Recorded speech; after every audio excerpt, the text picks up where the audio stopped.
What types of breathing exercises are good for anxiety? If you're searching online trying to find a breathing exercise that is good for anxiety, it can be really confusing because some people say you should do pranayama breathing, other people say you should do the Wim Hof method, some people even say you should do this thing called the holotropic breath work, and it's all like really confusing, and in my opinion, everyone's really overcomplicated it. So in this video, I'm going to simplify it down into a simple framework I call Take a Breather. That way, you don't have to be confused, and you'll know exactly what to do to relieve your anxiety with a breathing exercise.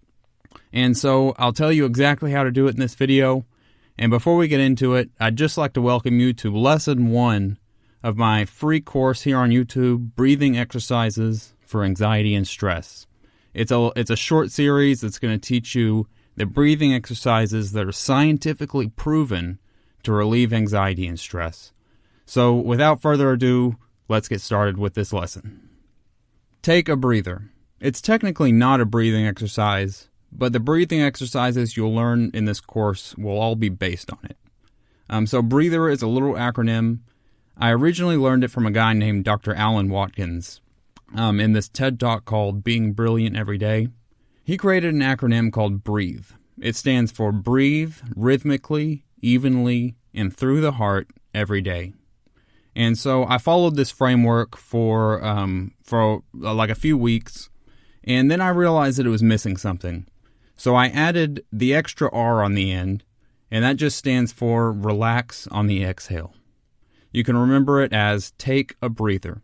I'll discuss how I discovered this final R in another video, but for now, let's discuss each letter in detail. B is for breathe. This one is pretty simple. Breathing is the process of moving air in and out of your lungs through your nose and mouth. There are only 4 ways to breathe. You can breathe in through your nose and out through your nose. You can breathe in through your nose and out through your mouth. You can breathe in through your mouth and out through your mouth. And then you can breathe in through your mouth and out through your nose. I encourage you to experiment with all 4, but for this course, we'll focus on the first 2. In through the nose, out through the nose is probably the normal way you breathe throughout the day, and it works for breathing exercises as well. And then the second one, in through the nose, out through the mouth, is very powerful at relieving anxiety. That's because it helps us achieve this whole framework, take a breather, a lot more easily. So that's B is for breathe. You can just focus on either breathing in through your nose, out through your nose, or in through your nose, out through your mouth. Let's move on to the next letter. R is for rhythmically. To relieve anxiety, your breath must stay at a steady rhythm. And what I mean by that is you want the interval of your inhale and your exhale to be the same over time. So one example is you could breathe in for 5 seconds and out for 5 seconds. And you would just want to keep that rhythm going for as long as you are doing the exercise. It doesn't really matter what the rhythm is. Like, for example, you could do 3 seconds inhaling and then 6 seconds exhaling. It doesn't matter what the numbers are as long as you keep a steady rhythm for the entire period of time that you're doing the exercise. To keep a steady rhythm, it helps to use a breath pacer. A breath pacer is a little animation that lets you focus on the breathing instead of counting the seconds in your head. The best breath pacers let you configure the rhythm however you like, and this includes defining the length of the inhale, the exhale, and any holds in between. You can get access to a free one at my website, headfulness.com/breathpacer. It'll let you configure the breath however you want. On to the next letter. E is for evenly. As you're breathing, the air should flow evenly and smoothly when you inhale and exhale. So if you exhale for 6 seconds, there should be a steady flow of air for the entire 6 seconds. Don't let all the air out in the first few seconds. The air should flow smoothly and evenly, so resist the temptation to swallow or cough or hiccup or any of these things that can kind of interrupt the smoothness of your breath. To learn to breathe more smoothly, it helps to pretend like you're breathing through a straw. Just purse your lips like you're drinking through a straw, and you'll find it really easy to breathe smoothly and evenly. The next letters are A.T.H., and they stand for and through the heart. Where do you think you should focus your attention when you breathe?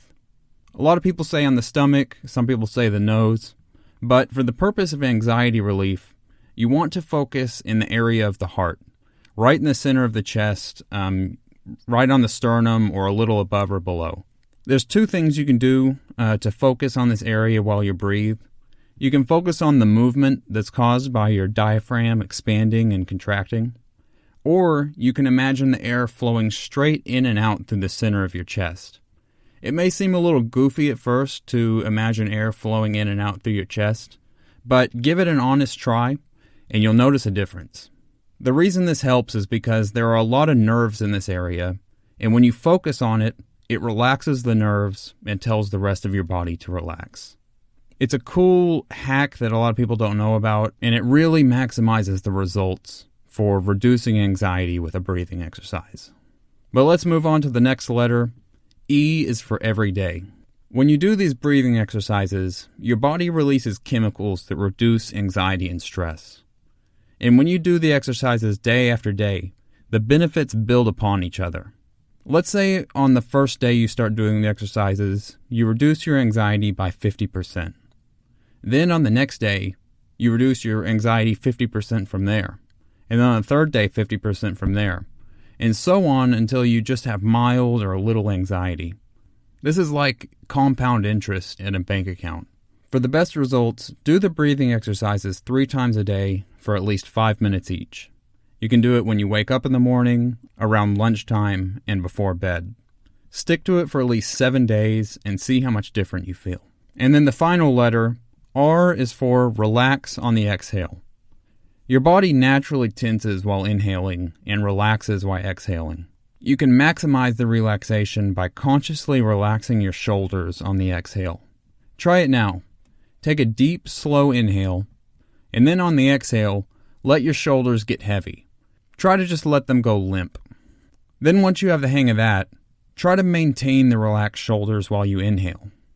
So you'll be becoming more relaxed on the exhale and then maintaining the relaxation on the inhale. There are a lot of advanced relaxation techniques I'll teach in other videos, but for now, just focus on relaxing the shoulders. So that's the framework for relieving anxiety with breathing exercises. Just remember the acronym, take a breather. We covered a lot in this video, so if you didn't grasp every detail, don't worry.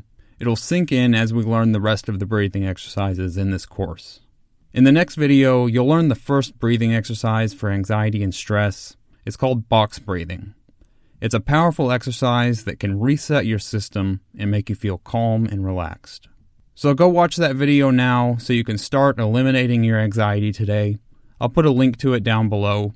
Click the subscribe button if you're feeling good, and I'll see you in the next video.